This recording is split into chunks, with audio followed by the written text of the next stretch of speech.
Good morning. On behalf of the Institute of Oncology, as well as on behalf of Minister of Health, I would like to welcome all of you to the Warsaw Summit on Strategy, European Cancer Strategies 2021. There are threats, new and old, to the people in Europe. Cancer is an old threat with increasing impact.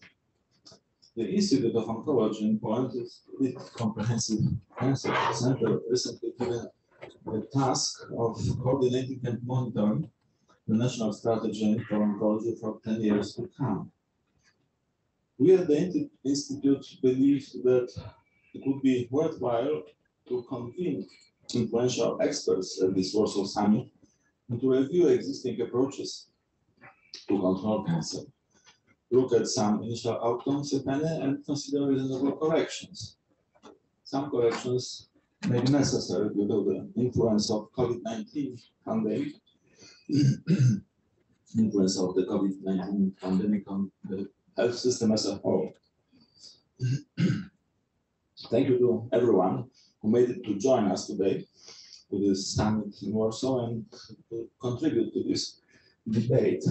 We have 3 sessions today with the following topics. The first would be Europe's Beating Cancer Plan and European Cancer Networks. The second session on implementation of the national cancer plans in Central and Eastern Europe. And the third, Innovative Partnership for Actions Against Cancer, IPAC, from the project to practice, IPAC local stakeholder meeting.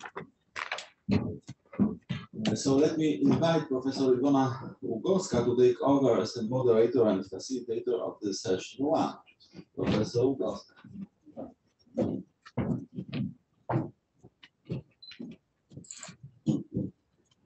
Thank you very much. Ladies and gentlemen, good morning. It's absolutely a pleasure for me to chair this session. And this is a very important meeting, but also a very important session, because now we will talk about different European initiative approaches towards cancer. So we will talk about European Beating Cancer Plan networks which already exist with unique expertise like Eureka, UNCI, or EOTC. So but just before inviting our distinguished guests, I would like to mention some organization remarks. So first, this meeting will be recorded. Second, that during presentations, all our participants that are also very welcome will be muted. However, during all presentations and all sessions, you can send your questions, and during our Q&A session, we'll come back to those questions and we will discuss in details. So, as I said, we have very distinguished guests today, and Professor Konrad Rydzyński, who will be our first speaker, and General Director, full Professor for Lothar Institute of Occupational Medicine in Łódź for 20 years, and Principal Investigator and Coordinator of numerous national and international grants, such as like Eurotalks or ECNIS, and member of Public Health Committee of the Polish Academy of Science, the President of Polish Society of Toxicology, a member of the Experts Advisory Group for European Union, 5th, 6th, etc. All of these framework programs. However, for me and for this meeting, the only one person from Poland who represents the mission board, and Professor Rydzyński is the person who will be the first speaker and will present for us an interview of the European Union's approach toward cancer. Professor Rydzyński, the floor is yours.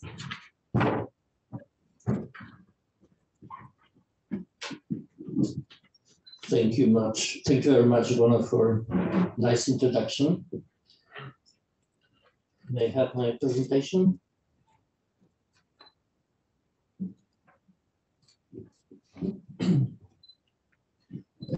I was asked by organizers, which I'm very grateful to inviting me, to give some overview of the European policy on cancer. So we have to, there is nothing on the screen. It's coming? Yes, yes. It will be easier for me. Okay. So what I will be presented is, as is said in the disclaimer, is my personal opinion and not on behalf of the European Commission. That's what I would like to say at the very beginning. So may I have, okay.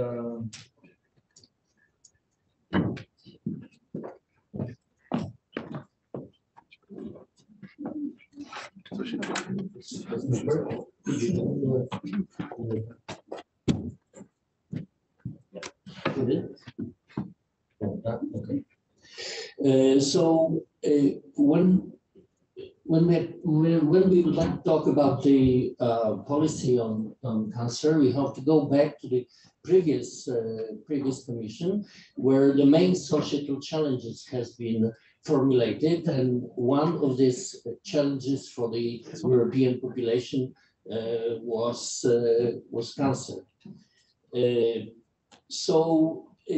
To cope with this problem, the concept of mission have been introduced by scientific advisor Professor Mazzucato. What is the concept of mission? The concept of mission is to solve the complex societal problems, which is the series of actions which should be bold and inspirational and has specific measurable goals to have an impact on the certain problem. Next commission, which is now in turn, they took for granted this concept, and 5 missions has been established, and this mission directly supported EU priorities for the Commission, and among them is European Beating Cancer Plan, which was formulated by Ursula von der Leyen and given to the DG Santé. So it makes. Okay, so there was a mission board selected, composed of the 15 experts from different.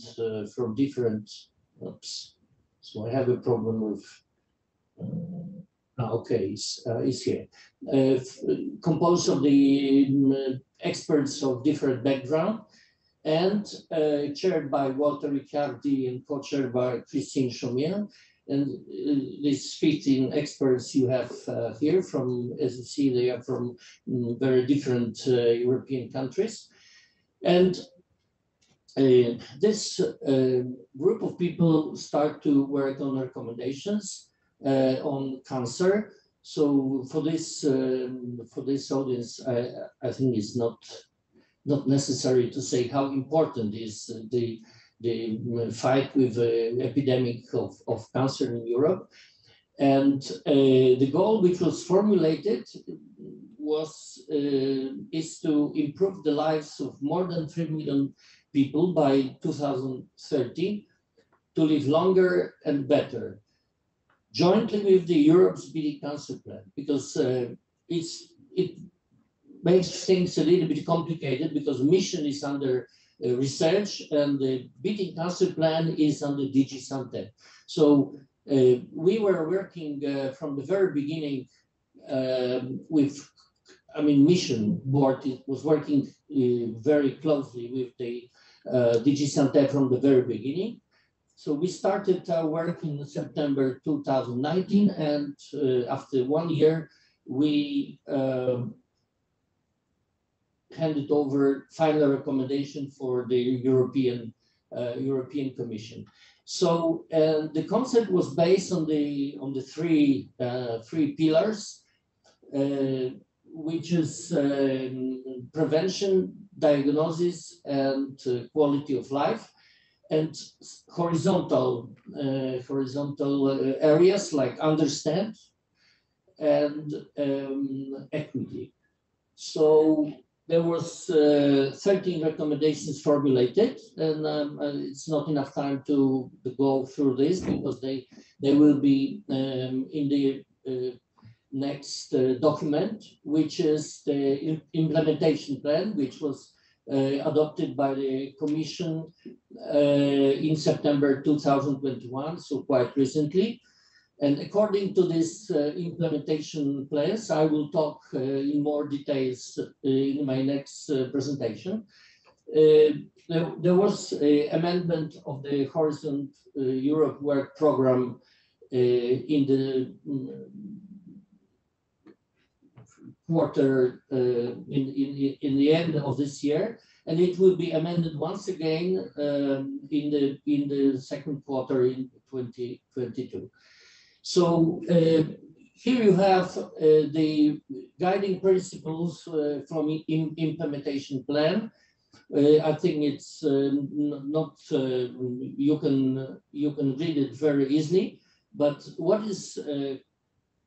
is different from what was proposed in the past with the beating cancer in Europe is the strong involvement of citizens and states, because it became obvious that without support from the different stakeholders, from citizens, patients, it will be not possible to have a real progress.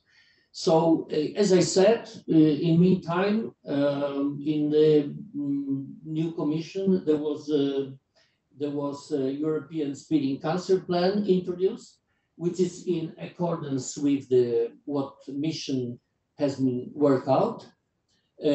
So I think it will be good to show you how it is organized on the European and national level, to understand how it's going to be governed or managed. So on the Commission level, there was a cancer planning implementation group established, composed of the almost all high-ranking DG representatives. And also there was a subgroup on cancer in the steering group on health promotion and disease prevention under DG Santé, and newly formed stakeholder contact group. Here you have it on the schematic. So as I said, there is cancer implementation group composed of the different representatives of the DGs. So let me talk a little bit more about how it is managed. So you see at the top that there is internal governance done by two people, Deputy Director General Joanna Drake from RTD and Director John Ryan, who will talk next after my presentation. And they are working together to provide operational leadership and oversee the implementation and ensure alignment with cancer plan and cancer mission, and closely interact with cancer implementation group, which is meeting, I think, every third month, from other DGs. How it is important, I will talk in my next presentation today. So on the national level, as I said, it is a subgroup on cancer, on SGPP, and I would like to mention at this moment how important in this schematic is the establishment of national mission hubs. It is strongly recommended that each member state should be form a kind of hub where all information about the fighting with cancer coming together, and all the people, researchers, different stakeholders, NGOs, patient organization may be informed. This is what I would like strongly recommend. So then, as I said, we have this SGPP under DG Sante, composed of the member of state representatives. Some of them are in this room, and it was formed a subgroup on cancer, which are, as you see, ensure health research authorities working together on the implementation of the cancer measures. So it was from the very beginning, it was said that it will be wise to form thematic groups for a limited period of time to address specific tasks. And now there are two groups formed. One is on the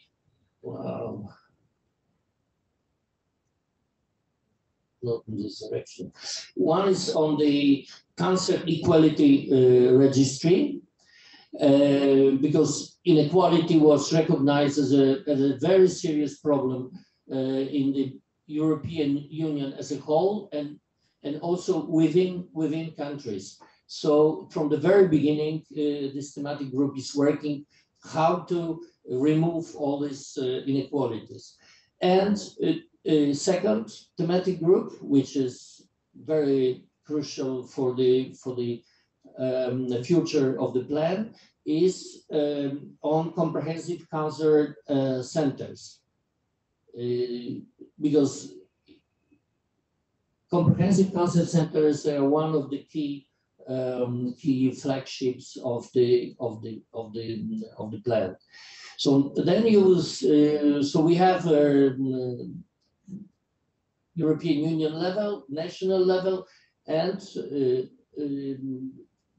as I said, the third very important component is there are stakeholders, and this is organized. And here you have some milestones of this organization.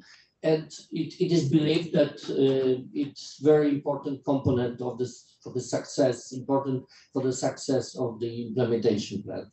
And last but not least is European Parliament. It is a special committee of European Parliament formed. This committee is on beating cancer, called BECA. And the chair is Bartosz Arłukowicz from Poland. Here you have the citation of from his speech on what kind of expectations on the level of parliament is for the cancer. And this committee produced a report strengthening Europe in the fight against cancer towards a comprehensive and coordinated strategy. The rapporteur is Véronique Rillet-Lenoir, and this report was very widely distributed for comments.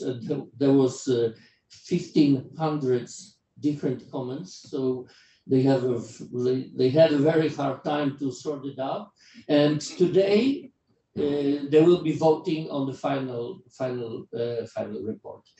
So thank you very much for your attention. And I think in the next my presentation in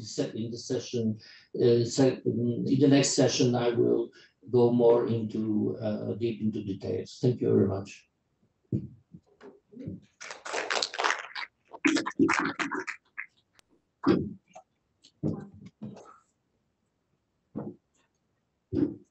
have 10 minutes. And this is the great opportunity to come back to Konrad again, because you mentioned what is very important for appropriate implementation of Mission Council Plan, it's to organize national mission hubs. And we have already such experience because we had such meeting and we would like to do it in Poland as well. And we have started to do it. So Konrad, could you join me actually again and tell us what is your vision, how this national mission hub should be organized, what is important, what are goals for this hub, and who should be a partner of this hub? Thank you. In fact, in different European countries, they start to organize, and there are different models. For example, in Austria, they formed the mission hub for all missions, for all 5 missions, with subgroups on these 5 specific missions. In Belgium, for example, they formed the so-called mirror group, which is composed of is under the Ministry of Research and Health and Social Affairs, so it's on quite a high level, but this is supervised by the ministry, but the administration of this hub was given to the private company for the experts who are who are experts in organizing things, the professionals for organizing different activities. So there is no one model. In different countries, there are people thinking different ways, but I think that when we talk about Poland, first of all, it should be on the rather high level. So it should be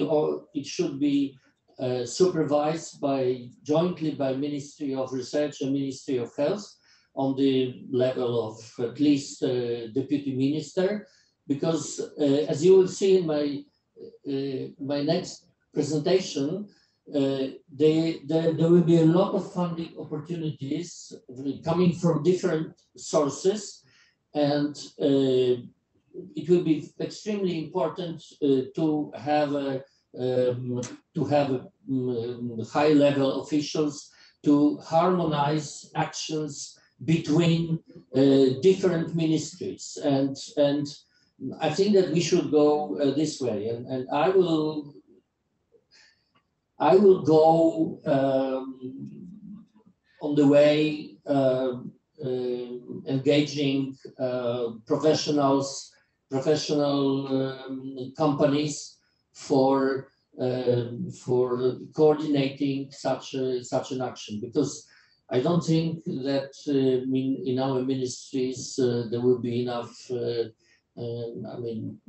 staff and people to deal with such a complex issue. I mean, the complex in this sense that you have to have in mind that there will be a lot of different slots when you can get funding to different actions which helps in cancer epidemic. So that's what I would foresee for the mission hub.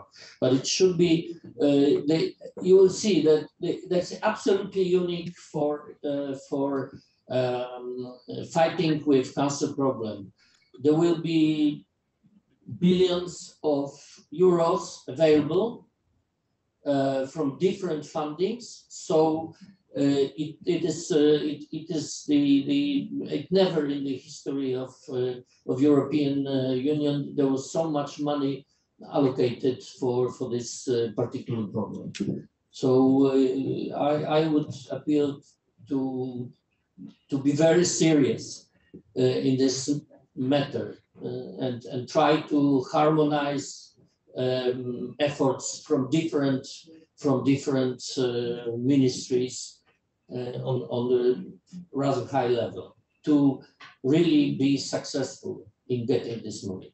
So thank you very much. It was absolutely important to know about this initiative and how the initiative should be built. We are on the way, and as you said, harmonization and also communication is a key point for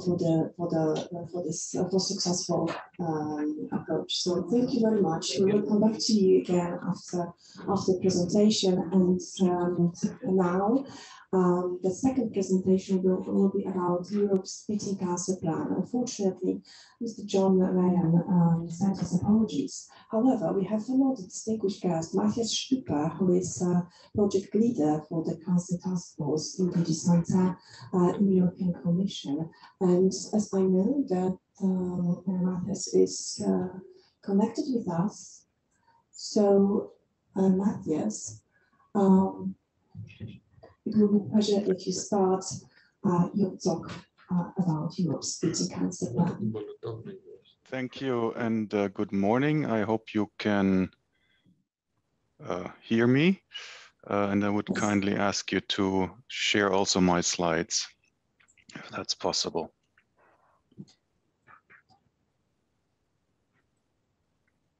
Thank you.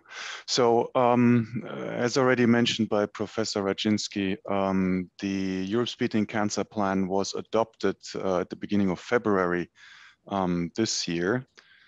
And I'm sorry, I'm trying to move the slides. Perhaps you can show the next slide from your side. I seem to have a problem here. Thank you. The cancer plan takes a integrated and holistic approach, focusing on health in all policies, covering all pillars of the cancer disease pathway. So we speak about 4 pillars. First one is prevention. The second one, early detection. The third one, diagnosis and treatment. And the fourth one, quality of life of cancer patients, survivors, but also their carers.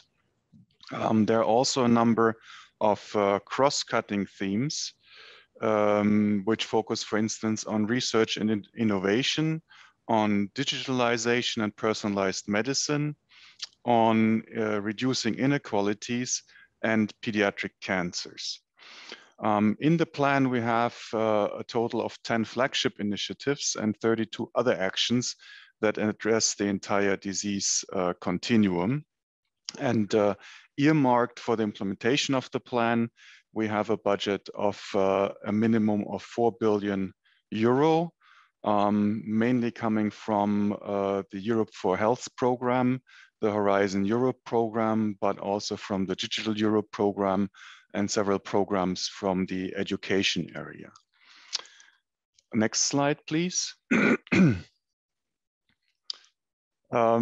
Just to highlight also that in the prevention pillar, we have a focus on lifestyles, which of course will also benefit the fight against other non-communicable diseases, such as heart diseases, diabetes, or respiratory diseases.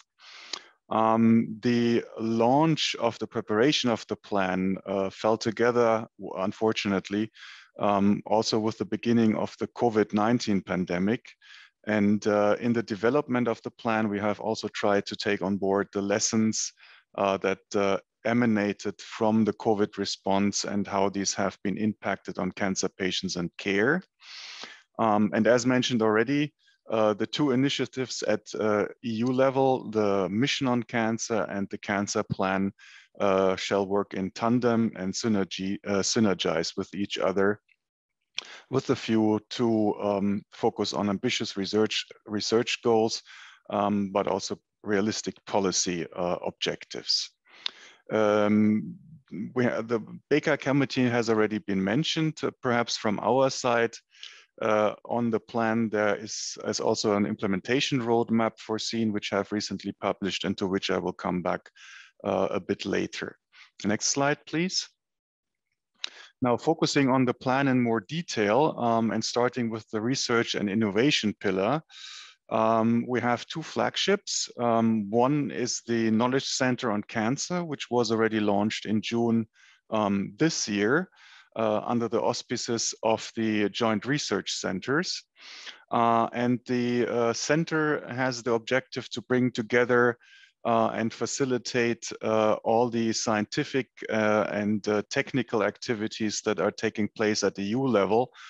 For instance, on the European Cancer Information System, the work on treatment and screening guidelines for breast cancer, and to be followed by work on colorectal and cervical cancer, but also in terms of the disease, non-communicable disease gateway, and also to link with the work on the European Health Data Space.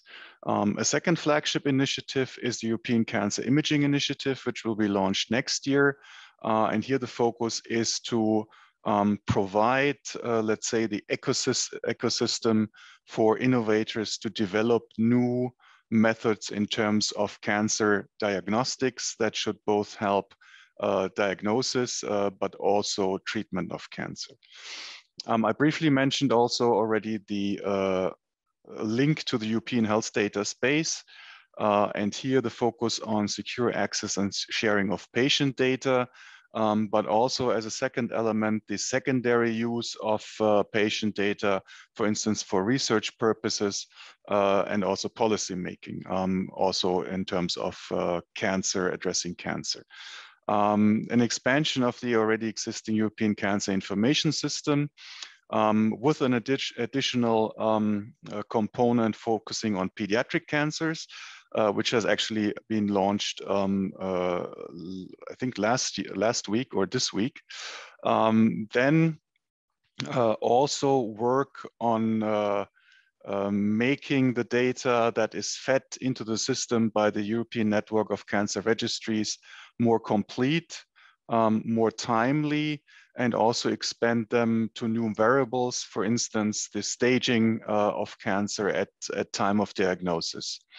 In the long-term view, the European Cancer Information System should also serve to make possible a regular assessment and monitoring of cancer screening programs. And calls for proposals have been launched already under the EU for Health program on that. Next slide, please. Now, looking at the prevention chapter, we have the flagship of eliminating cervical cancer through HPV vaccination of girls and boys, with the objective of reaching a 90% vaccination rate for girls and significantly increase the vaccination coverage for boys. But the prevention pillar covers in a very holistic way also very many other determinants of health. There is planned work on the European Code Against Cancer, so another update and support the further dissemination of the code, to create a tobacco-free generation, a focus on reducing alcohol consumption, to improve healthy diets and physical activity through the Healthy Lifestyles for All initiative, which was launched on the 23rd of September already, to improve air quality and to address also the exposure of workers to hazardous substances. Next slide, please. In the early detection pillar, we have a flagship of a new cancer screening scheme, which has several components.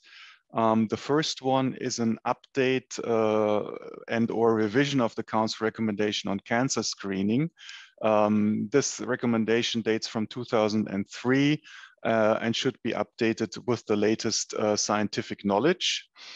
Currently, the recommendation focuses on breast, cervical, and colorectal cancer, but we are also considering a potential expansion of this recommendation to other types of cancers, like, for instance, lung or prostate cancer.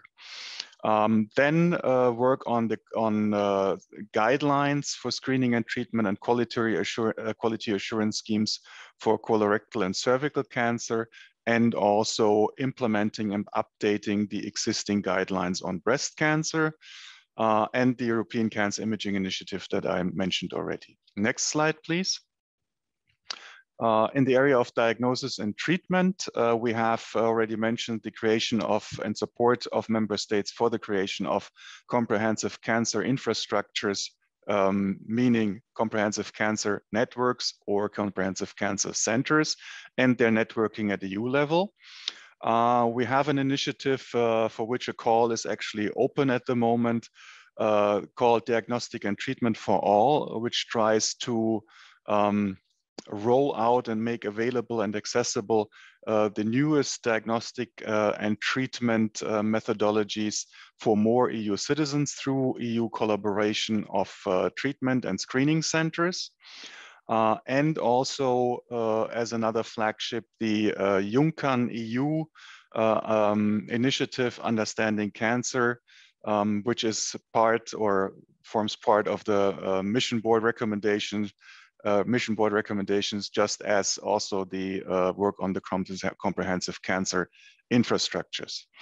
Other actions in this area focus on training of health professionals, the establishment of new reference networks on more common cancer types and cancer conditions, in addition to the already existing 4 European reference networks that focus on rare cancers, and also work on radionuclear medicine, on safety, quality of treatment, and safety or assurance of supply of radionuclear isotopes, for instance, through the Samira Action Plan, which is part of the Cancer Plan, was also adopted on the 5th of February already.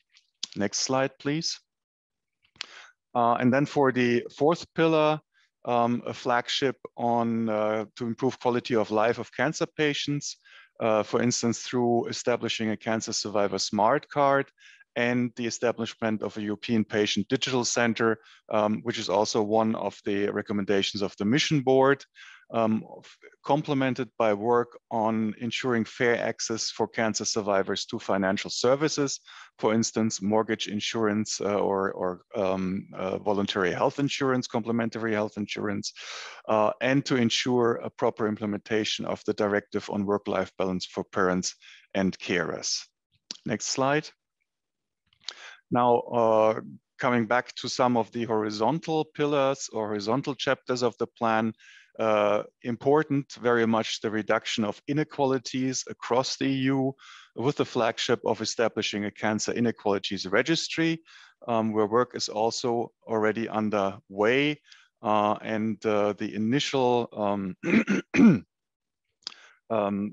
front-end website will be launched already this month, with further modules expected to come online at the beginning of February.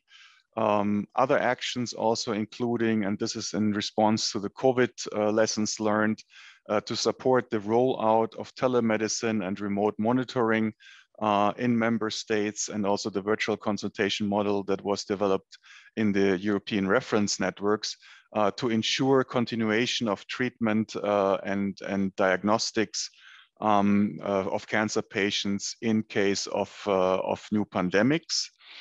Also to reinforce European health systems and cancer care for future crises, and also including equality actions that are implemented across the different areas of the plan. Next slide, please. Then coming to the last but not least chapter on childhood cancer. Here initiative also very closely linked with the mission cancer and the board's recommendations on helping children with cancer. the establishment of an EU network of youth cancer survivors. Again, this action has been launched with several proposals having been made, and the call actually is already closed. And then secondly, a focus on childhood cancers and adolescent cancers as a cross-cutting theme, both in the plan and the cancer mission. Next slide, please. So the governance has already been presented by Professor Rodzinski, so I will skip this and go to the next slide, please. Here the focus perhaps on actions that have already been launched under the EU4Health program or are being launched or currently are open. We have launched 2 waves of calls with a total of 12 actions and 4 action grants and 4 joint actions. The first wave focused on the quality and safety of radiation technology for cancer diagnostics and treatment, the update of the European Cancer Information System in respect to the monitoring of cancer screening programs, the interspecialty training of healthcare professionals, and the EU network of youth cancer survivors. So these calls have already been closed, and the decision about the award of the grants will be taken soon. Then we have also launched 4 joint actions. These are with member states, with competent authorities of the member states, focusing on the comprehensive cancer infrastructures and their EU networking.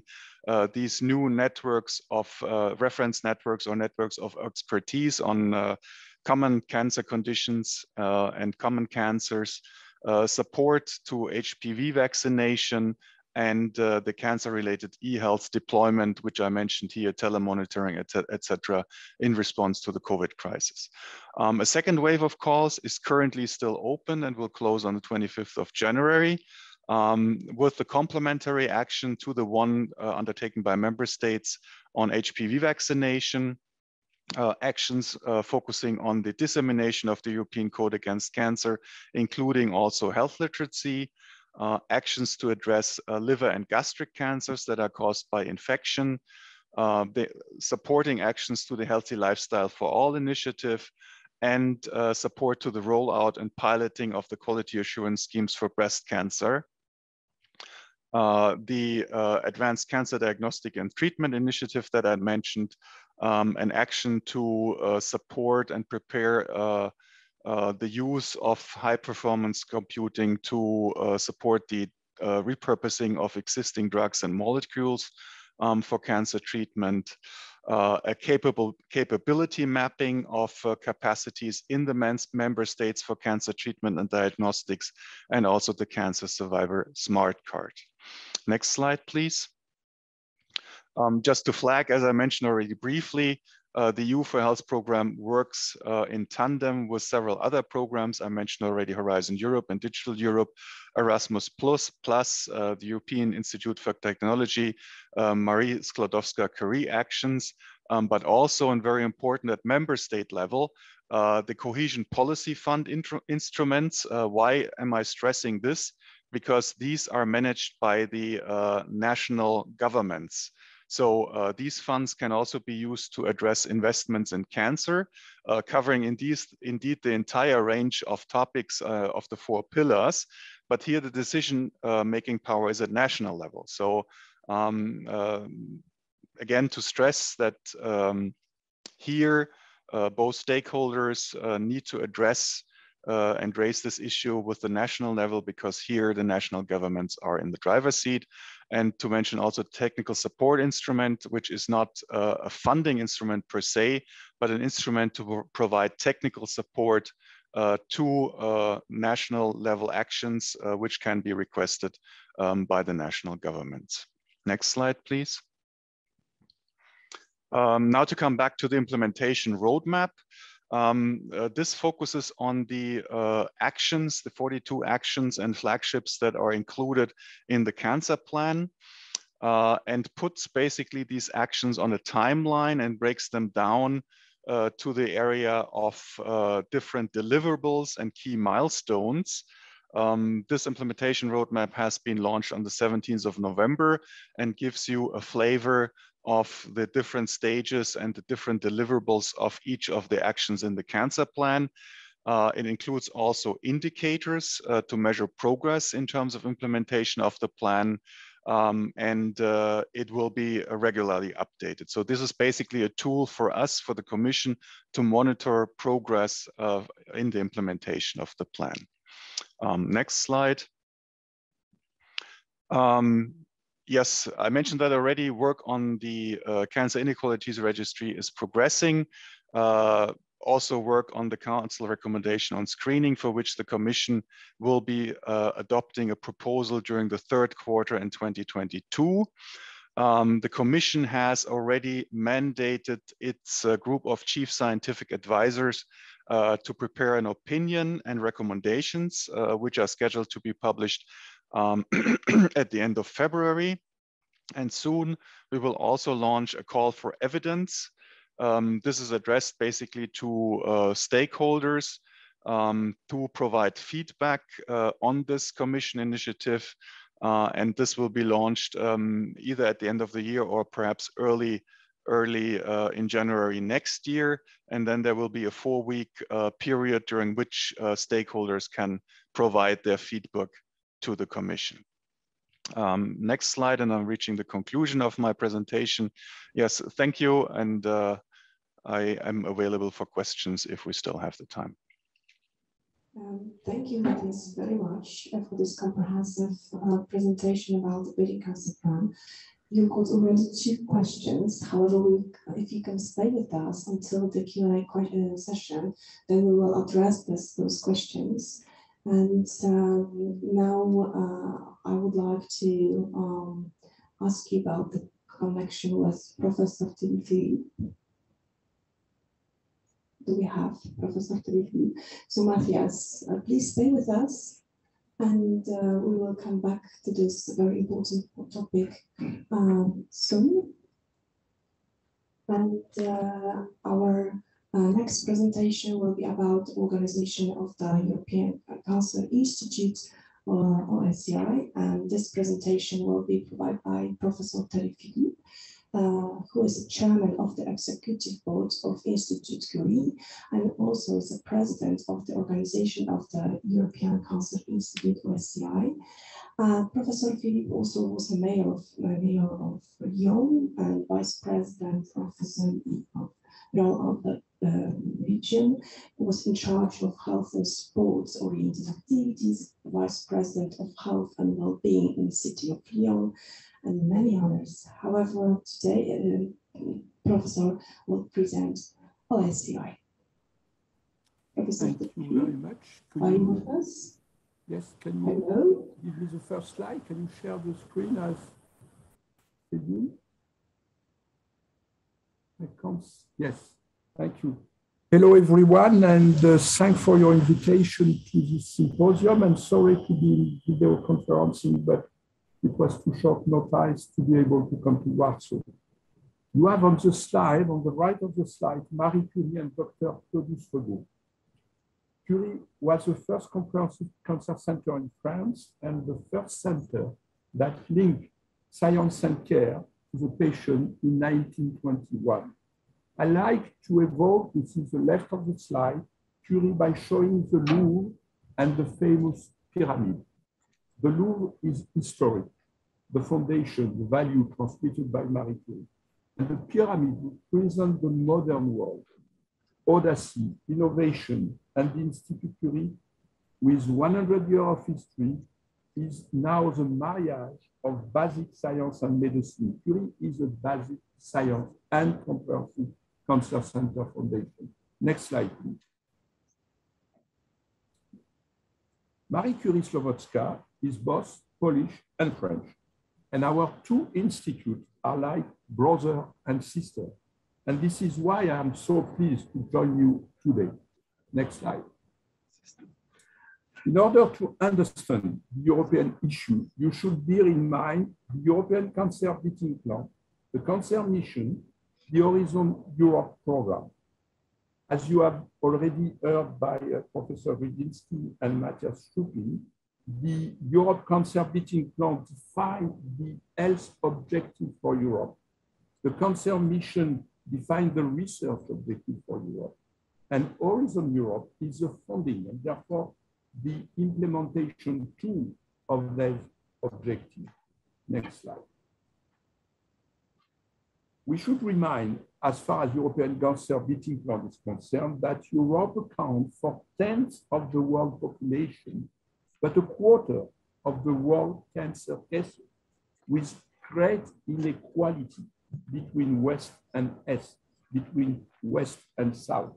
And then we need as Europeans to fight inequality. And that was just explained to you in detail by Matthias. Next slide. The Cancer Mission is the second tool of the European Commission, which defines the research objective for the next 5 years in the field of cancer. Next.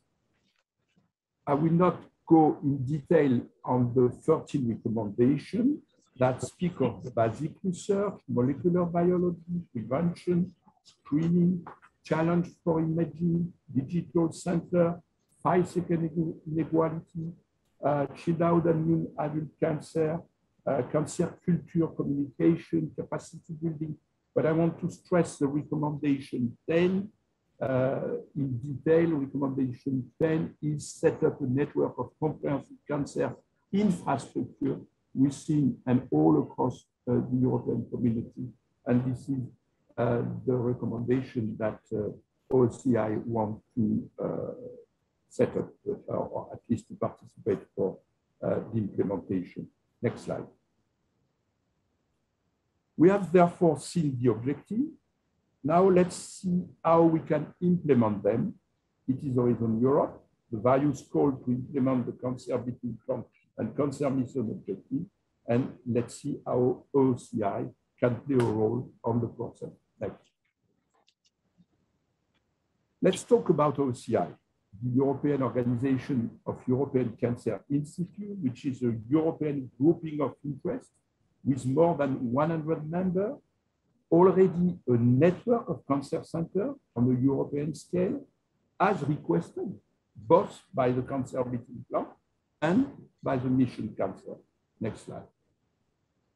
As you can see, OCI is already a European Comprehensive Cancer Center network, and also it is a quality network with, as a major tool, we have set up accreditation and designation program to improve quality of our center. Next slide. In addition to the accreditation and designation program led by Simon Ober, we also run a cancer outcome research group called DigiCore. We also have a good practice with patient group, a cancer economic and benchmarking group, and a biobank and molecular pathobiology group. And we already heard Matthias to stress the importance of the relation with patients, and of course, our group of good practice with patients is a very important group for us. Next. Then OCI want to focus on recommendation 10, set up a network of comprehensive cancer center infrastructure. And from the point of view of OCI, we should plan a way to focus first on countries without already an accredited cancer center. Next slide. Our network is made of 52, maybe now 54 cancer centers in Europe. This network has treated already more than 1 million patients per year, produced more than 12,000 papers every year. And altogether, they have a research budget of more than 1 billion euro per year. We, as OCI, have published 100 core standards. We have set up a new version of our manual of accreditation to specifically accredit network around comprehensive cancer center. Also, our process is ISQA accredited, and we are the only European accreditation program which is ISQA accredited. ISQA being the international body to accredit program of accreditation. And importantly, clinical cancer center and comprehensive cancer center, which are the two designations by the OECD program, are not a gold medal and a silver medal. They are in fact two kinds of gold medal. One, comprehensive cancer center, being a cancer center with more publication, more clinical trial, better link with research and university, and the clinical cancer center being excellent cancer center for care. Next. OCI, Comprehensive Cancer Center, are organizations which really are multidisciplinary, and they are examples of comprehensiveness. These comprehensive cancer centers are pivotal from our point of view to deliver the cancer mission and European cancer plan objective. Next. This map shows the new accredited center all over Europe. 18 of the first 52 were cancer centers and 22 comprehensive cancer centers, and 12 were, when this slide was done, in the pipeline. I think that we have now more than that in the pipeline. Next one. As you can see, and this is a very important slide, 10 countries are not yet accredited centers. But among these 10 countries, 4 are in the pipeline. Then we should focus on Slovakia, Greece, Croatia, Bulgaria, Malta, and Cyprus, that are the country of the European country that already have no comprehensive cancer center. But Greece and Malta are in contact with OCI already, which means that in fact, maybe at the end of next year, we'll have only 4 countries that we should focus on to set up. Of course. 7 countries. As you can see in the top of the slide, Italy, France, Germany, Finland, and Portugal have also full coverage of comprehensive cancer centers. Next. Comprehensive cancer centers are key to network for translational research, clinical trial, outcome research, early clinical trial. And for these objectives, we need network around comprehensive cancer centers, as previously pointed out. Next. And this is why OCI has pioneered standard to accredit network around comprehensive cancer centers with clear prerequisites for this network: governance, clear patient pathway, MDT structure, strategy for research collaboration, clinical guidelines, ET interoperability, and a clear cooperation with patient organizations. Next. OCI is promoting comprehensiveness, multidisciplinarity, and interdisciplinarity, is promoting a scientific and biology-based oncology, which could not be an organ-based oncology. And therefore, we promote 2 models. The classic comprehensive cancer center model, like Curie in Paris, Léon Bérard in Lyon, Bordet in Brussels, Royal Marsden in London. But also the model and the concept of a comprehensive cancer center within a university hospital, as shown in the slide, like in Oslo, Cambridge, for example, and both are comprehensive cancer center of excellence. Next. We have published the difference between comprehensive cancer center for care and comprehensive cancer center for care innovation and research. And for us, a good comprehensive cancer center needs first a clear governance, data and ET system, multidisciplinarity, and networking with the hospital and clinical. Next. Then it is possible to set up very quickly a comprehensive cancer center infrastructure. This is a way to set up the major objective, as previously explained, of the mission board and the cancer plan. Next. The problem is now to answer the question, a comprehensive cancer center infrastructure to do what? And what we think is that we need different networks to answer different questions. For example, where the purpose is to stimulate high quality translational, clinical, or outcome research. The issue is to produce clear call from the Commission, where Cancer Core Europe, OCI, URTC, DGCORE, other groups will be able to answer not as a big comprehensive cancer center infrastructure, but as small, well-organized group to answer precise questions. If the purpose is to address inequality, then clear call for consultancy function, for twinning association between West and East Cancer Center should be issued.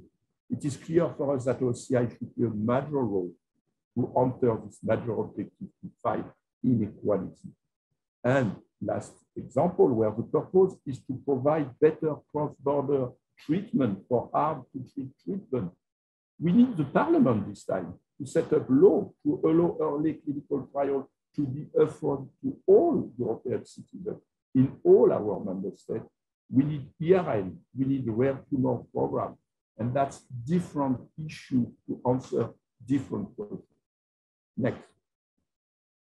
Two calls for tender, as explained by Matthias, are underway but restricted to member states, and we will know the answer of that very soon now. But the issue for us is to choose between relying on existing systems, mainly OCI and German system, or to produce a totally new accreditation system.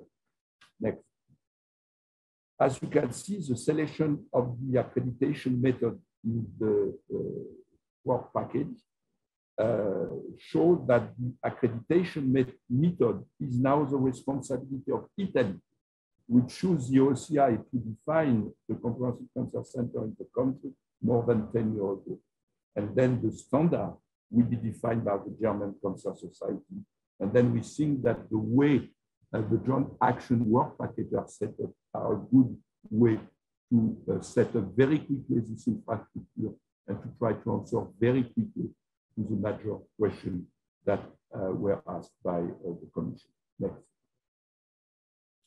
I want just to finish thanking all the members of the accreditation board of OCI, chaired by Simon Oberst. Since 15 years now, they work on quality. And today's European network of comprehensive cancer centers exists, thanks to their work, also to the work of the German people on accreditation. It is now time to move to the real issue. And the real issue is to do what? And the major answer, the major question for OCI is to reduce inequality. And as I said, as president of OCI, as a board president, we think that the program should give more to those who receive already less. If we need to build Europe, we should accept that the Western countries that are already quite good can share more with our country in our Europe that is already not at the same level. We need to share, we need to fight inequality. For us, this is a major issue. Thank you for your invitation.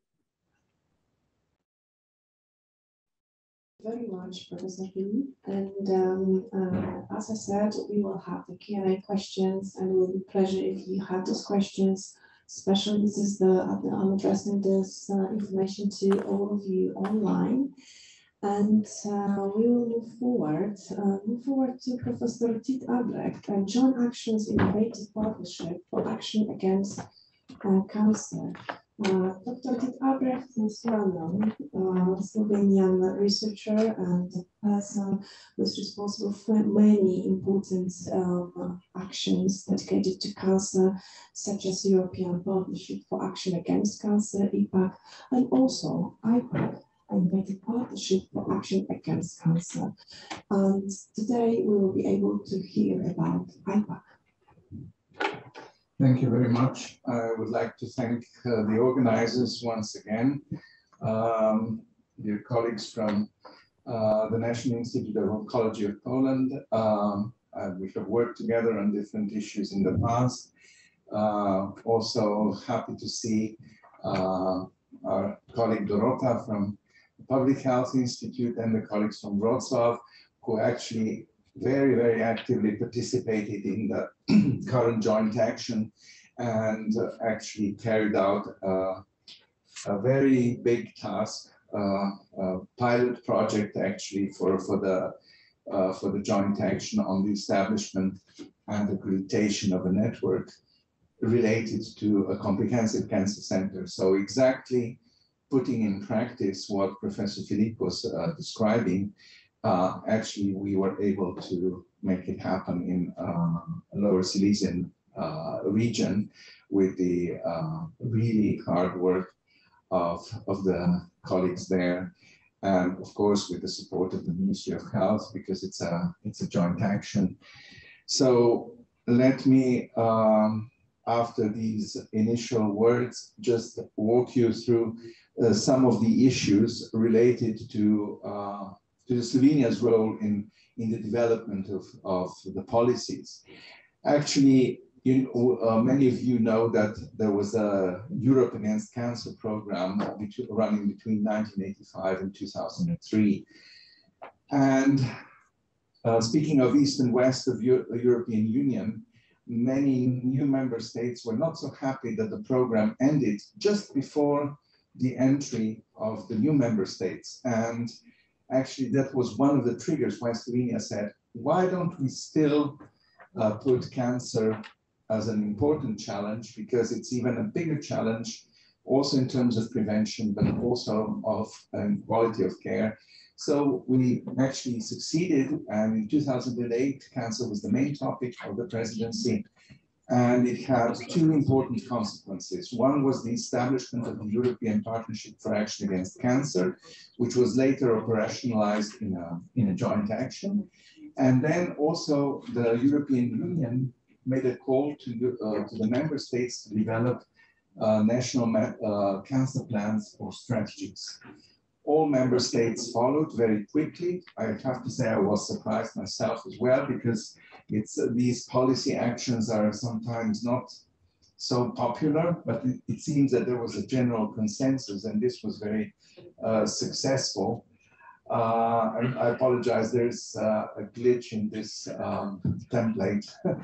So there were 3 joint actions, and finally our work has translated to a larger degree also in the current and very well known Europe's Beating Cancer Plan that was mentioned, of course, by all speakers today already. There are 3 homepages mentioned here of the first joint action, European Partnership for Action Against Cancer, then joint action CANCON, which was actually very importantly dealing exactly with the topic that was touched upon by Professor Philippe. Actually, we defined the setup of comprehensive cancer control network, delivering all aspects of cancer care within a network where the Comprehensive Cancer Center lies in the center of such a network. Ideally, this network would also include primary care, but this is very difficult to implement in some member states where primary care is organized in a different way. For example, where primary care is maybe not linked so closely to the secondary and tertiary levels. These are the publications of the previous 2 joint actions, physical publications, also books. I would mention the European Guide for Quality National Cancer Control Programs, which was successfully implemented in many countries as a, I would not say a template, but really as a guide. And we are aiming at upgrading it and adding new elements for the future.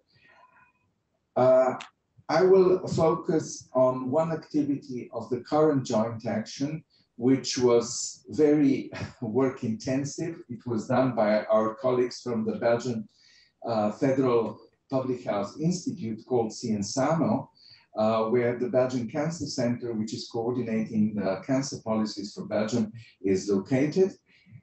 They actually, before Corona, they visited more than 20 countries in the European Union. They talked to people involved in cancer policies. They made a very nice report. In some countries, these conversations were almost as intense as focus groups. Then we got additional information that we are compiling now. It's called one-pagers.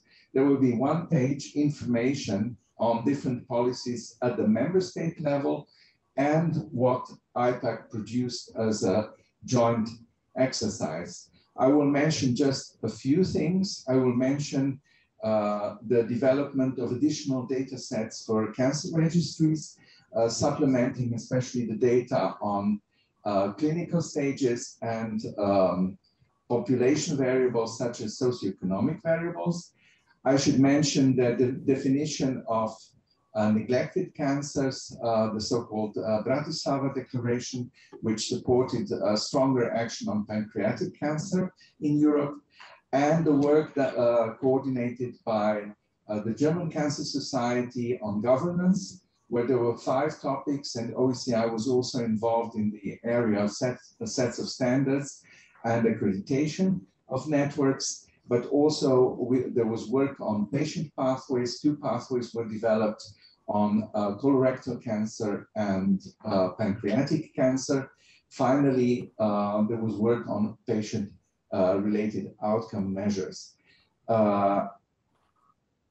So let me continue.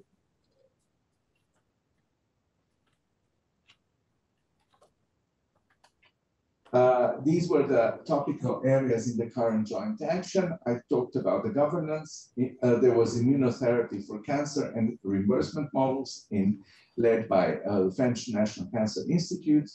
Current issues in cancer care was led by the Catalan Institute of Oncology, registries work by the Italian Health Institute, genomics and cancer by the Belgian Cancer Center, and prevention and health promotion jointly by the Finnish Cancer Society and IARC.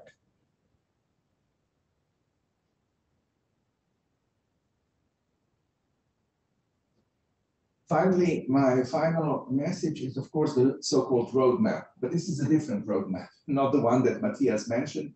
It's actually a tool which would support policy on cancer in the European Union.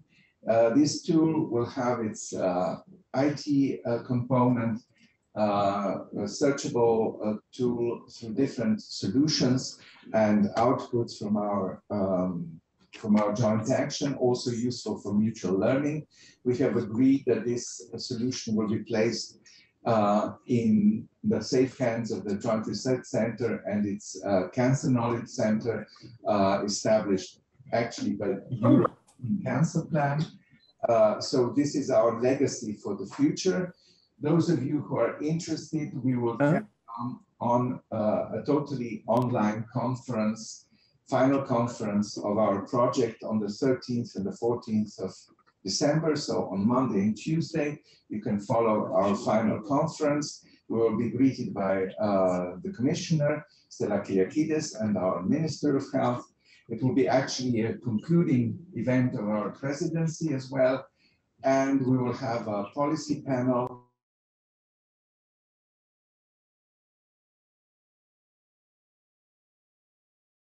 leading a discussion with the member states. So you are very warmly welcome.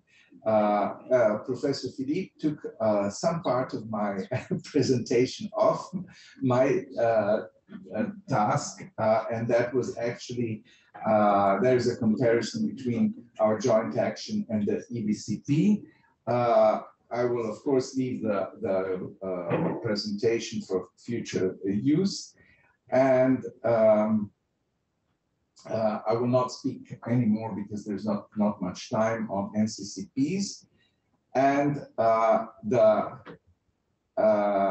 sorry, I will just skip these few slides because I want to go just straight on to just to remind on the structure of the new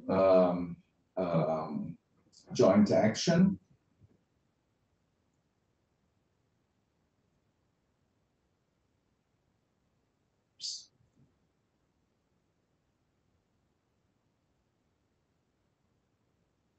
Yeah, these are action areas. This was all already mentioned, so I will skip this. I apologize for these problems. I just want to skip to the last. These are the flagships. They were mentioned already, so there's no need to go through these issues here now.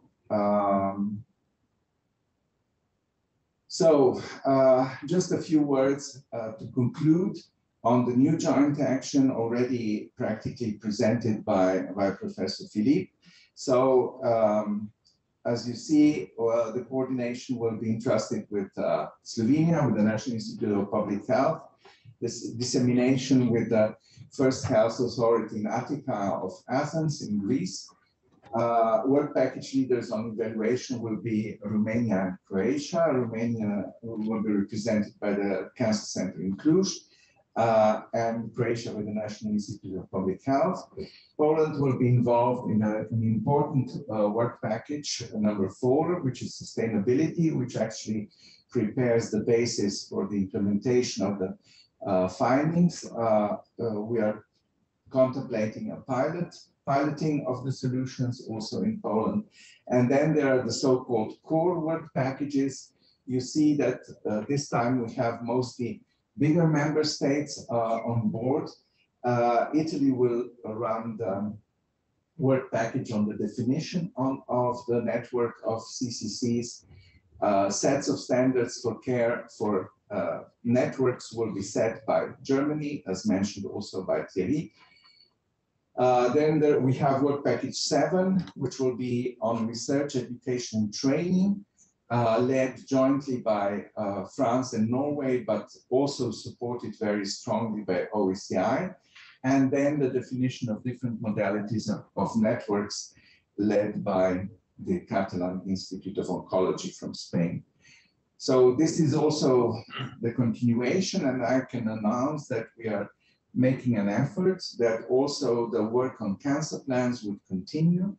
We are talking with the Commission about the possibilities to carry on monitoring the implementation of the Europe's Beating Cancer Plan with a supportive project. We'll see, there is quite some interest for that.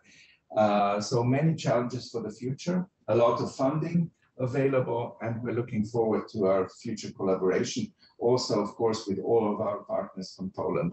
Thank you very much. Thank you very much. So, about in session 3. However, we need to go to the next speaker, Professor Jean-Yves Blay, and a very important initiative. This is European Reference Network for Rare Adult Solid Cancer. It's EUROCAN. Professor Jean-Yves Blay is General Director of the Centre Lyon Bernard, is the President of the French Federation of Cancer Centers in Cancer. He was the President of EuroPC, and now is the coordinator of EUROCAN. Professor Jean-Yves Blay is with us, and Jean-Yves, the floor is yours. Thank you very much, Ivona, and thanks for the organizers for inviting us to speak about an important topic for, I think, all of us, which is European reference networks, and in particular, the European reference network on rare adult solid tumors. If I can have the next slide. So as you all know, the ERN program aimed to identify reference centers for within Europe in order to serve the European patient at a global level and with equal treatment throughout the different European countries. Next slide. There are 24 ERNs on rare disease. There are 4 ERNs more focused on cancer or exclusively focused on cancer: pediatrics, cancer predisposition, hematological malignancies, and EUROCAN, which is a ERN dedicated to rare adult solid cancers. Next slide. This is a distribution of the members in the European Union. As you can see, there is a global distribution in all countries with forthcoming countries, which enable us to cover all the different nations. And that's something which is, I think, extremely important to be able to work together. This is going to be the key in order for us to be able to deliver the same quality of care for rare adult solid cancer throughout the European Union. Of course, we were sad that our colleagues from Great Britain had to leave us. We keep contacts, scientific contacts, but of course they are not anymore part of our network, sadly. Next slide. As an important way to adapt to the size of the country, the European Union identified not only reference centers, but also structures which could adapt to the size of the country, and coordination up an associated national center help for the countries which do not have the critical mass to generate a reference center, because we need patient resources which are focused on this topic, and gathering structures together in the form of coordination of associated national centers, and able to bring in some countries of smaller size, Croatia, Cyprus, Estonia, Latvia, and no question about our capacity to integrate them. That's really the goal, is really to have this capacity to disseminate the best action for the care of our patient in all countries. Next slide. We are not only hospitals and university, patient advocacy groups, scientific societies, research groups, national structures dedicated to given cancer subtypes are associated partners and play a key role, as we are going to see in the next slide. This is the structure of EURACAN, General Assembly, a steering committee, which is going to meet actually in 1 hour and a half using Zoom, a scientific advisory group, and 10 domains, which represent the 10 different groups of rare adult solid cancers, pediatric and hematological being assigned in their specific ERN. And this is very much a network of a network, as you can see, this EURACAN European Reference Network. And importantly, to work across these domains, transversal task force on guidelines, research, training, communication, dissemination, quality control, and diagnosis have been implemented. Each leaded, most often leaded, with a representative of associated partners, including patient advocacy groups. Next slide. These are the objectives of EURACAN: to increase the quality of pathological diagnosis, to develop a medical training program, to involve patient advocacy group in this making, to develop roadmaps for patients, to develop new research programs, clinical practice guidelines, and of course to interact with all stakeholders at the international level. So you can see that this is a very ambitious program, and we try to focus on what we could do with the budget that was allocated to us, trying to bring in all the efforts at the national level for us to be able to coordinate these actions. And we can see that, next slide, that we have been able to do that through a very much flexible and adapted coordination of the action between the patients at the center of our task, national healthcare providers, the associated partners, which help us to build the grid of action that we have been doing in the last 4 years or so. Next slide. A bit of an update on these actions, the update of on EURACAN guidelines. Next slide. Very good news. This is a very active topic. This is by no means an exhaustive picture of what we have been doing. There are guidelines in all the 10 different domains, and these guidelines were constructed with partnerships with our associated partners, ESMO in the first place, but also other groups and scientific research groups or scientific groups from international or national setting, which help us to build the guidelines in close collaboration with the existing work. In other words, we did not duplicate what was existing, we reinforced what was existing with the help of the EURACAN network, and sometimes we filled the gaps when there were gaps missing. So this is work in progress, and the production, scientific production in terms of paper, has been quite instrumental in this program. Next slide. Another example, and including those which are currently under development, you can see that this is a very lively field. Next slide. Communication and dissemination is something which is extremely important. We all know that, but it's important to reinforce. Rare cancer, altogether, 24% of cancers, 30% of the deaths. We need to make them more knowledgeable to the patients and to the healthcare providers. Next slide.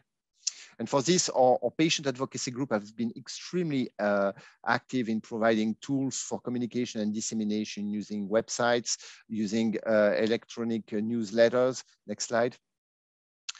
Using leaflets to be able to communicate in different settings, the simple existence of the network. And this is progressing nicely. Next slide. Progressing and helping patients to find their way.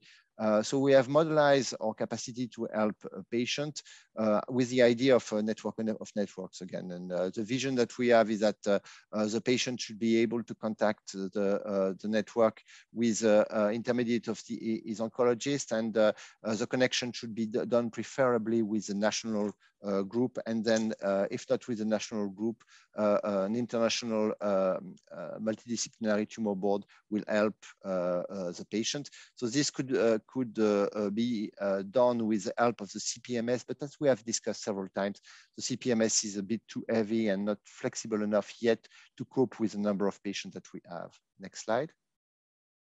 So that's a type of tools that have been developed by our colleagues and patients advocacy group in order to guide the patient, help the patient, the physician to find the right pathway. Next slide. And another example of tools using the classical social networks that we are all using on a daily basis. Next slide. Other actions with the help of the European Commission, the exchange program, which is now suffering the question of the revival of the pandemics, but we should be reactivated in March 22, an exchange program which will be extremely helpful, I guess. Next slide. Other action, research and a registry, I think that's very important. This is not exactly something which is funded by the ERN and EURACAN, but nevertheless, we were able to develop specific program on which I wanted to spend a few minutes. First, next slide. First, starting with a program which was built with the EORTC in partnership with EURACAN and with a financial support of Roche, which enabled to generate sub-research program within the SPECTA program of the EORTC. Close to 1,000 patients with rare cancer were genomically screened from all the domains, and the program is still ongoing, very helpful to be expanded further in order to connect the rare cancer patient to the clinical research program. As you can see, the accrual is going steadily. Next slide. And publications were issued already as we speak in the last 2 years. Next slide. Another important action is a tracking registry, which is an observatory of rare mutations on which we are going to collect the natural history of tumors whose natural history is not known. TRAC fusion gene positive cancers are example, but this is one of many that we want to integrate in that. Next slide. And that's a EURACAN program, which is gathering a lot of centers which express interest. Next slide. And it's possible to participate to that connecting to us. And this is connected to the registry starter, which is an initiative from our friends from the Milano, leader of the work package of the domain 1 on sarcoma, trying to make all the registries together. Next slide. All the registries which are active at the local or at national levels through a federated registry model in order to look forward the construction of a vision of what is the current management of a European patient with rare cancer. This is work in progress. We have been granted and we are progressing nicely. This is a complicated task and definitely something on which the European Union must invest because this is really the future. Next slide. And to prove that this is the future in the country where I work, we did that for a variety of different tumor types. I'm just showing here the example which we are running on the site where I work. Registries are important because, next slide, it enables to collect all patients in a given nation. Next slide. And to bring up database, look at the numbers here. More than 100,000 patients with sarcoma in a database since 10 years. measuring what is their outcome. This is unique, and this must be done at the European level. But, next slide, we need funding for that. And this enables us to generate epidemiological description of all these rare tumors at the national level. And this, next slide, enables us also to show that we are better managed in a reference center in green as compared to a non-reference center in this country where I work. And this is a general truth because this has been also reported from the Scandinavian countries and the UK in the past. Next slide. So in this context, Mission Cancer Europe Beating Cancer Plan need to support the ERN. I hope I've convinced you. Next slide. Next slide. As a conclusion, we have many roles in the ERN. We have many actions which are ongoing, and we are thankful for the European Commission to help us. ERN are a success, a flagship of the European action on health, on rare cancers is particularly true, and we need to continue to work together, and we need more support. Thank you very much for your attention. Right. Thank you very much as well. And you have already gave a lot of information for us, but still we have a question. So if you could stay with us till the Q&A session, it would be great. And our last presentation about the European Organization for Research and Treatment of Cancer will be done by Professor Winnet van de Graaf. And Professor Winnet van de Graaf is head of Department of Medical Oncology and group leader in the Netherlands Cancer Institute. And also she's president-elect of the EORTC. Do we have connection with Winnet? I think so. Hello. Hello. Yes, so you can start your presentation about the organization, and then we will have the session and we will discuss all topics. The floor is yours. Thank you, Ivona, and thank you to the organizers of this important summit. I think we heard already excellent talks about well, showcasing the relevance of all these actions taken to defeat cancer. May I have my slides, please?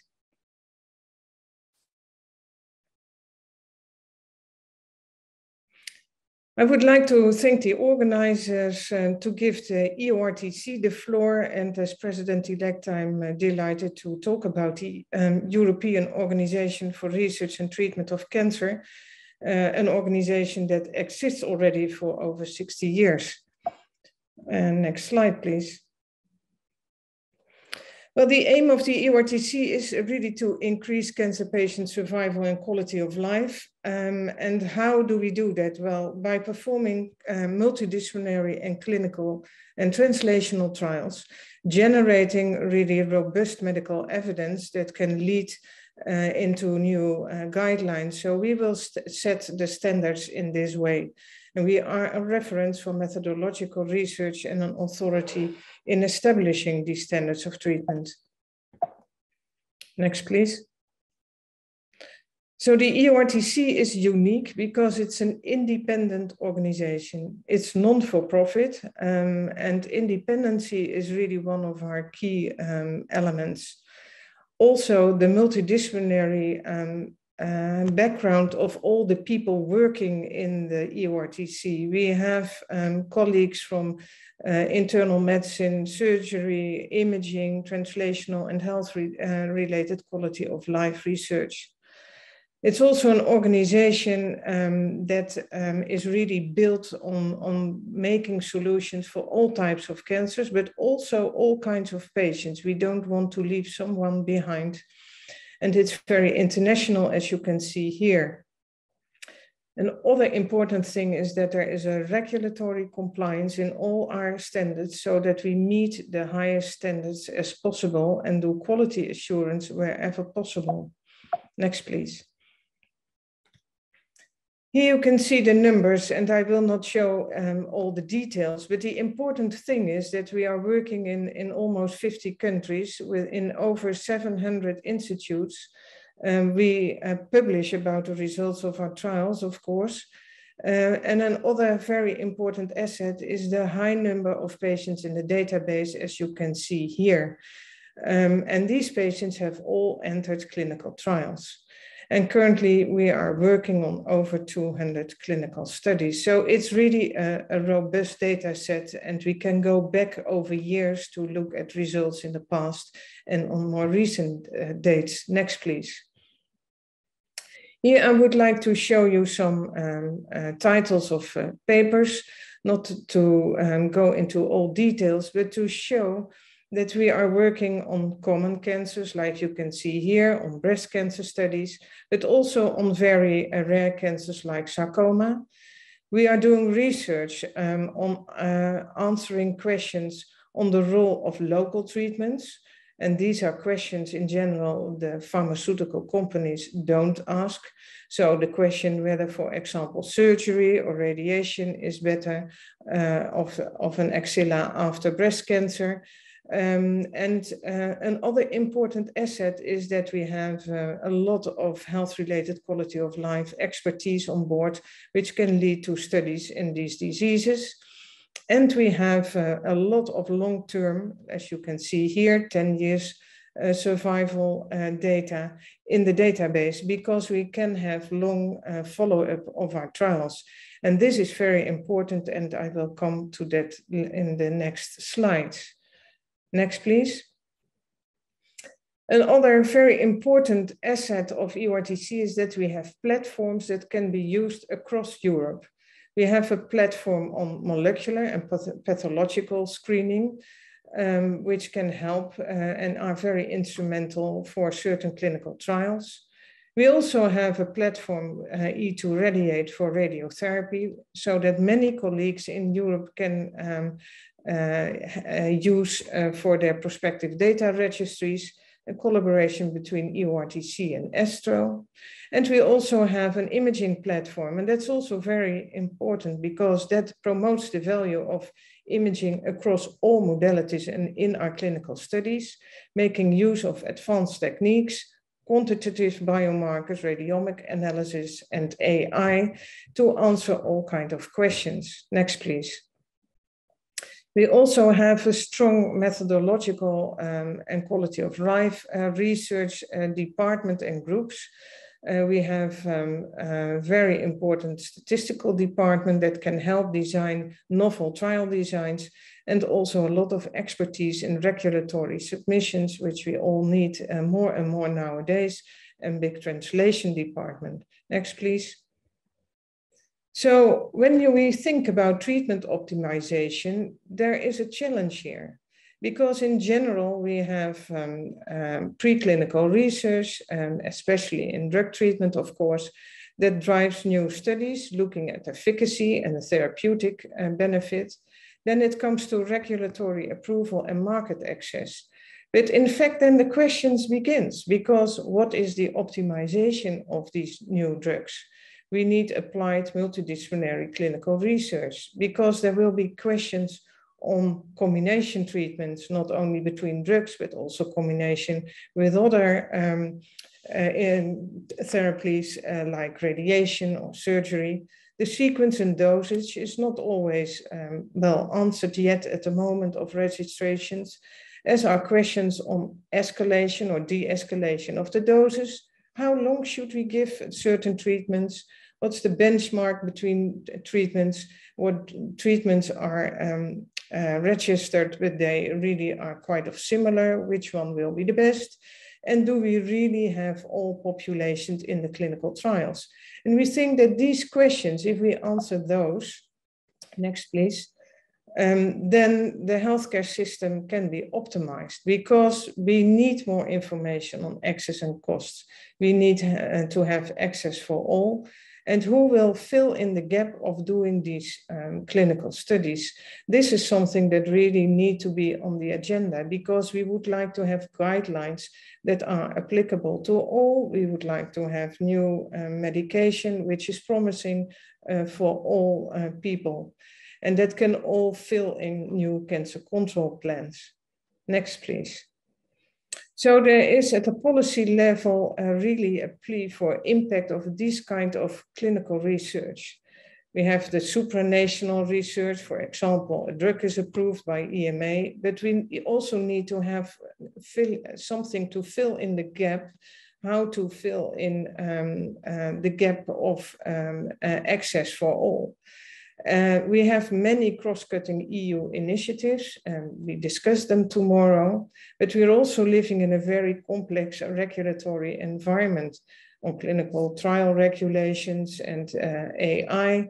And we have also, and there's a lot about it on real-world data at the moment, but how well do we think that that can help for this access to new treatments for all? Because we need robust data. We all know rubbish in, rubbish out. So we really need to have core outcome sets of data that can enable to deliver new data sets. And we think that organizations like the EORTC, but of course others, as we discussed this morning, can play a role in, and that's important to discuss already now. Next, please. So who is in charge and how to optimally address these many issues? That's the question. And I would like to give you an example. Next, please. This is an example of a question I think many of us face at the moment. There are many new immunotherapy drugs available or registered, but they are all expensive. In general, they are registered within one trial for a certain indication with a certain drug dose and for a certain period of time. And we think about adjuvant treatments, so treatments that you give after surgery, for example. Sometimes the duration of these immunotherapy drugs can be 1 to 2 years after surgery. That's a long time. And it makes a lot of sense to see what the optimal duration is, because if shorter is as good as longer, then it reduces the chances for side effects and it reduces costs, and it may help to implement these drugs in daily clinical practice. So here we really see that there are organizations, for example, like EORTC, who can work on answering these questions. But of course, it's something we have to consider all. Next, please. So studies which are difficult to perform because pharma is not very interested, because they are, well, not very sexy in a way. Can be randomized studies where we look at a reduction in the duration of immunotherapy. We look at different dosages, because why should the dosage differ between the different tumor types or the interval between dosages? We should really measure costs and also have the impact of quality of life, not only on the short term during the period of the study, but also on the long term. And as I showed you, there should be organizations like EORTC who have also long-term data available that we can share, because data sharing of these data sets is key for healthcare implementation. And we need to consider that now, because we more and more have very costly treatments within the cancer communion. Next, please. So the vision of EORTC is that treatment optimization is really an important topic for the agenda. It should be driven by academia, because there is information missing that we need for clinical practice and society. It should be free of a commercial interest and complementary to what's already there and delivered by the commercial sector, and that it delivers shareable data sets, which is really of great importance. It should be structured in the continuum of treatment development into access. And the way to achieve this is to take into account the interests and needs of all different stakeholders.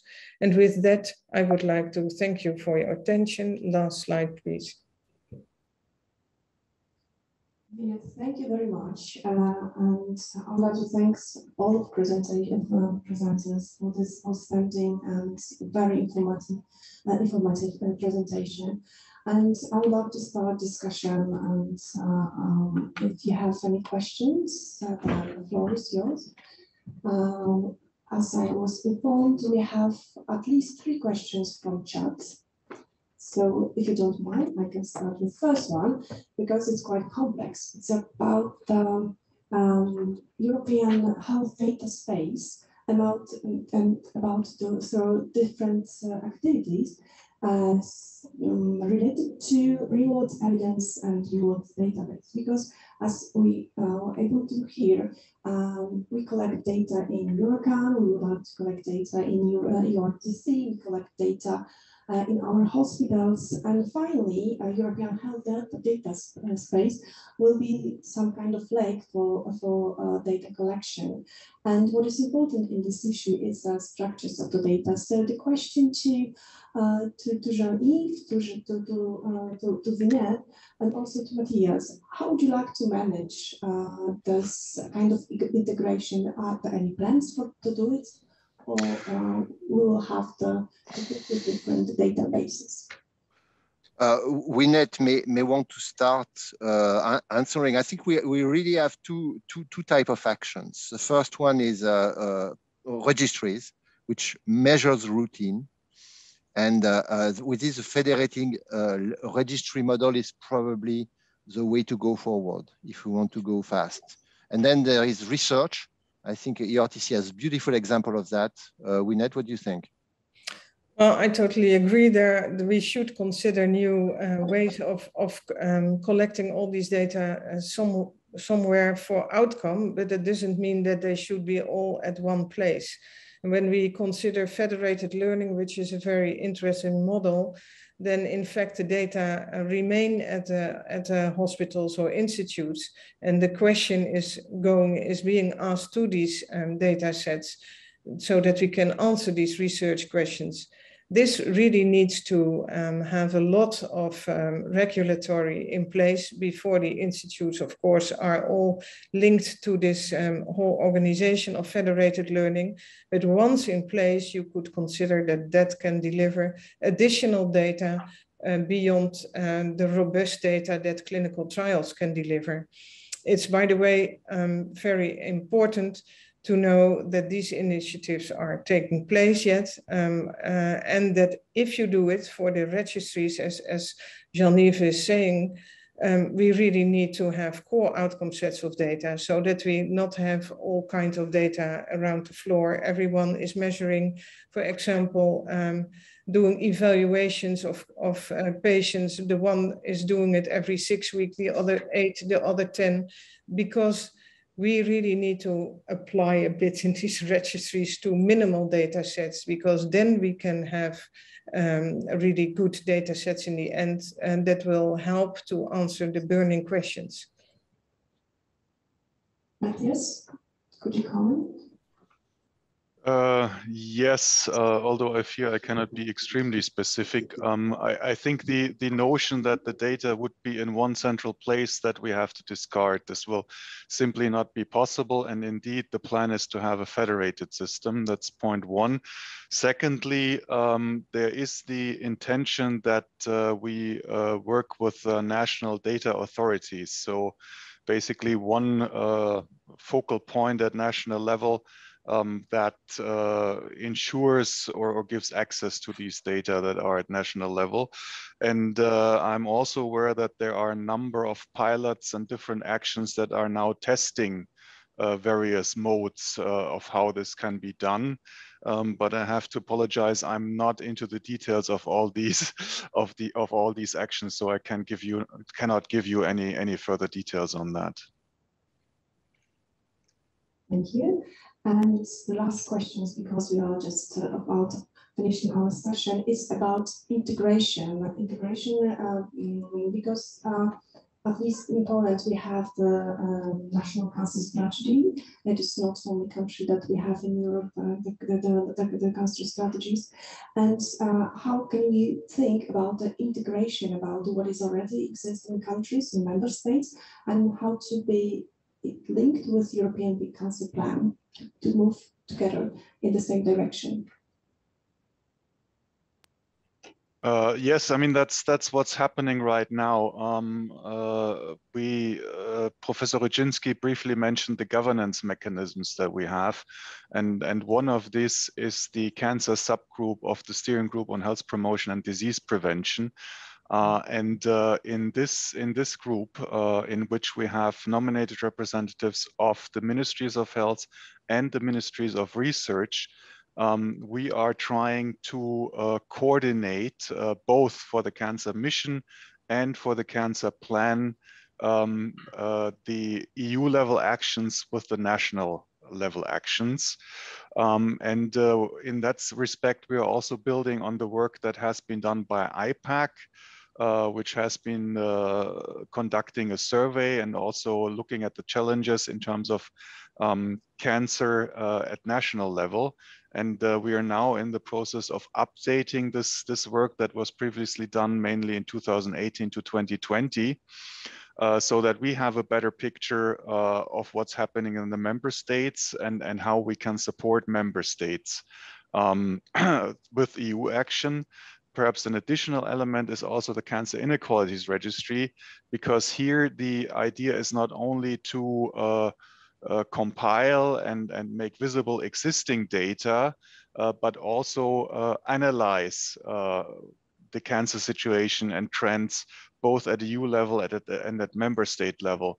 And that should help us to identify also areas for investment both at EU and national level. So this should all feed into future revisions of the plan and how this can be linked. We're also working closely with the presidency, so the Slovenian presidency and the forthcoming French presidency, so that we are also aligned with the council and the presidencies. Thank you very much. So if there's any questions from yes, Simon? If you can... Do I need a microphone? Yeah. Thank you.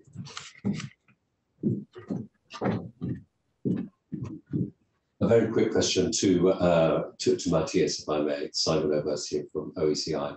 I'm very interested in the cancer imaging initiative for 2022, and I'm interested to know how the Commission in its call can really stimulate innovation and prototyping of really new early detection devices, in particular in imaging, because I think we really do need to stimulate innovation in that area of imaging.